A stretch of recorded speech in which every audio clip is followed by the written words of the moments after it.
Hello Revanth గారు. Hello అండి.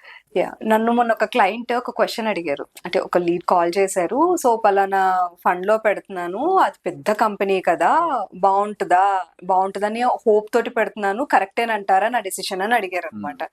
So నాకు అనిపించింది, అంటే ఇప్పుడు బట్టల్లాగా జనాలు ఒక బ్రాండ్ తో వెళ్తున్నారు. సో పలానా కంపెనీ అయితే ఫండ్ బాగుంటుంది, పలానా కంపెనీ అయితే బాగోదు.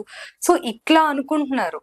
సో అసలు ఒక ఫండ్ ని పిక్ చేసుకోవడానికి ఒక ఏఎంసి అంటే సైజుని బట్టి వెళ్ళాలా, లేకపోతే అసలు ఏదైనా ఒక పర్టిక్యులర్ వే ఉందా? మ్యూచువల్ ఫండ్ సెలెక్షన్ అని అంటే అదేదో ఒక బ్రాండెడ్ బట్టలు షూస్ కొన్నట్టు కాదు. సరే, ఓకే, మీకు ఈ బ్రాండ్ తిరిగి చెప్తా ఈ థియరీనే. ఏదైనా ఒకటి పెద్దది బ్రాండ్ అని అంటే ఏంటి? దాని చరిత్ర, అంతే కదా. దాని హిస్టారికల్ గా అది మెయింటైన్ చేసిన క్వాలిటీ, దాని బేసిస్ మీదనే దాని మీద ఒక ట్రస్ట్ ఏర్పడి ఇది బ్రాండ్ అని అంటారు, రైట్? బట్ అది ఎప్పుడైతే స్టార్ట్ అయిందో దానికి ఆ గుర్తింపు ఆ రోజు ఉండదు. వాళ్ళు స్టార్ట్ చేసినప్పుడు ఈ రోజు ఛార్జ్ చేస్తున్నంత ప్రీమియం వాళ్ళు ఛార్జ్ చేసి ఉంటారు. If you take a very premium brand of A shirt are clothing, starting stage of their brand వాళ్ళు తక్కువ ప్రీమియం అంటే తక్కువ ప్రాఫిట్ తో వర్క్ చేస్తూ ఉంటారు. పెరిగిన తర్వాత వాళ్ళు ఆల్రెడీ క్రియేట్ చేశారు కాబట్టి దాని మీద ఎక్కువ ప్రీమియం తీసుకుని ఉంటారు, right? So the point here is వాళ్ళు తక్కువ తీసుకుంటున్నారు కాబట్టి చీప్, ఎక్కువ తీసుకుంటున్నారు కాబట్టి ఎక్స్పెన్స్, ఇట్లా ఉండదు అది.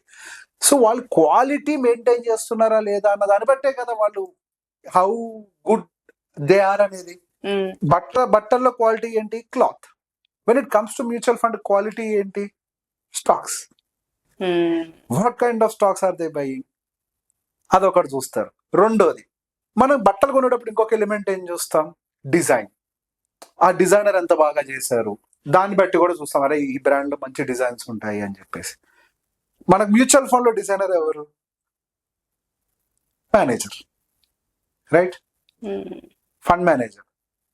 అసలు ఎంతమంది డిజైనర్ ని చూస్తున్నారు? ఎంతమంది బట్ట క్వాలిటీని చూస్తున్నారు? జస్ట్ బ్రాండ్ యూస్ వెళ్ళిపోతున్నారు. కష్టం కదా అవన్నీ పిక్ చేయడం, కూడా కష్టమే కదా. ఏ స్టాక్?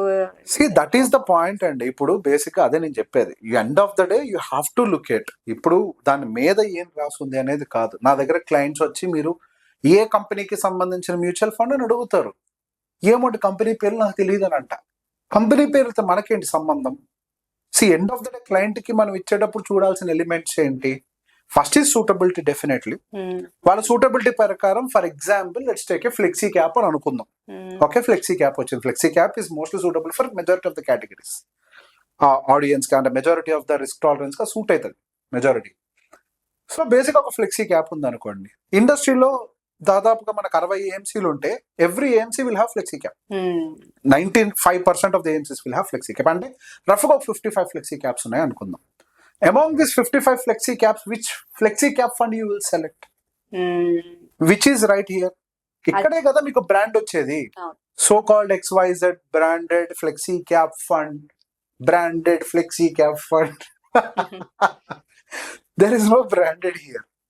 ఇక్కడ ఎప్పుడైనా సెలెక్ట్ చేసుకునేటప్పుడు దాని వెనకాల ఉండే ఫండ్ మేనేజర్ స్టైల్ ఏంటి అసలు? What is his experience? There are few PMS who have started mutual funds also recently. There are more 40+ AMCs are about to launch. సెబీకి ఒక టార్గెట్ ఉంది 100+ AMCలను చేయాలి అని. అంటే కొత్త ఫండ్ మేనేజర్లు వస్తున్నారు, కొత్త ఇన్వెస్ట్మెంట్ ఫిలాసఫీస్ ట్రై చేస్తారు మార్కెట్లో, right? First understand what is the fund manager is and previous experience ఎక్కడ ఉంది, ఏ టైప్ ఆఫ్ ఫండ్స్ మేనేజ్ చేశారు, గతంలో PMS మేనేజ్ చేసి ఇటు వచ్చారా? సో PMS కనుక మేనేజ్ చేసుకుంటుంటే ఆ PMS మేనేజ్మెంట్ ఎట్లా హ్యాండిల్ చేశారు, ఆయన డ్రాడౌన్స్ ఎట్లుంటాయి, ఆయన ఆల్ఫా ఎంత క్రియేట్ చేశారు. First you have to understand the fund manager style కదా. అసలు ఆయన స్టైల్ ఏంటో మీకు తెలియాలి, రైట్? అండ్ ఆ తర్వాత ఎటువంటి స్టాక్స్ ని పిక్ చేశారు వాళ్ళు. ఇప్పుడు for example flexi cap category అనుకోండి. If you are normal moderate aggressive category investor అనుకుందాం. Moderate aggressive category investor or aggressive category investor ఒక ఫ్లెక్సీ క్యాప్ తీసుకునేటప్పుడు వేరియేషన్ ఉంటుంది. మోడరేట్ కేటగిరీ బేస్డ్ ఇన్వెస్టర్ కి ఫ్లెక్సీ క్యాప్ లోనే ఫండ్ ఏ సూట్ అయితే, aggressive కి fund B suit అయితే, fund C వచ్చేసరికి వేరే అగ్రెసివ్ సూట్ అవుతుంది. Same flexi cap category. What makes the difference between these 3 different people అని అంటే the weightage of market capitalization is carried with in the flexi cap fund. అంటే ఆ flexi cap fund లో ఎంత quantity large cap ఉంది, ఎంత quantity mid cap ఉంది, ఎంత క్వాంటిటీ స్మాల్ క్యాప్ ఉంది, ఇది డిసైడ్ చేస్తుంది ఇది ఏ కేటగిరీ పీపుల్ కి సూట్ అవుతుంది అని. If there is more large cap in to the flexi cap fund, అదొక మోడరేట్ అగ్రెసివ్ న్యూ ఇన్వెస్టర్ కి సూట్ అవుతుందేమో. Usually any large sized flexi cap will become more large cap oriented fund only, right?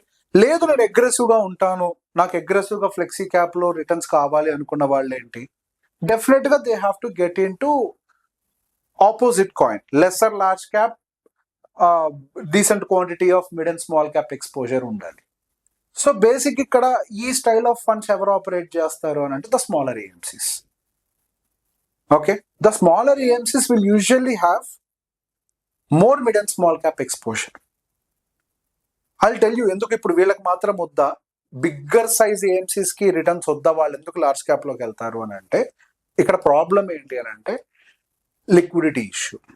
Mid and small cap segment లో liquidity దొరకదు ఒక time తర్వాత. So అప్పుడు ఏమవుతుంది, large size flexi cap funds by default గా large cap లోకి వెళ్లాల్సిన అవసరం వస్తుంది. మీరు గమనిస్తే చాలా ఫండ్ హౌసెస్ ఒక సైజ్ దాటిన తర్వాత స్మాల్ క్యాప్ ఫండ్స్ లోకి కూడా ఇంటేక్ ఆపేస్తారు. We don't take lump sums, we only take SIPs, not beyond this point. ఇంతకంటే ఎక్కువ ఎస్ఐపి తీసుకోమని చెప్తున్నారు. ఎందుకు, మీరు పెడతానంటే వాళ్ళకి రిటర్న్స్ వాళ్ళకి లిక్విడిటీ దొరకాలిగా, ఎక్కడి నుంచి కొంటారు స్టాక్స్?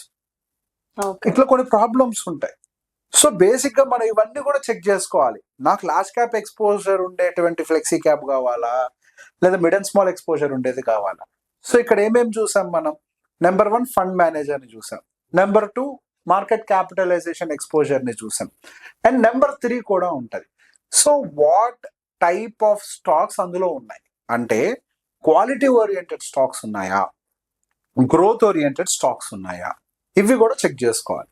మనకి డేటా పాయింట్స్ అన్ని పబ్లిక్లీ అవైలబుల్, అదేమి సీక్రెట్ ఏం కాదు, రైట్? ప్రతి ఒక్కటి అందులో ఏ సెక్టార్ కి ఎంత లొకేషన్ ఉంది, ఏ స్టాక్ కి వెయిటేజ్ పెంచారు, ఏ స్టాక్ కి వెయిటేజ్ తగ్గించారు, every data point is available publicly.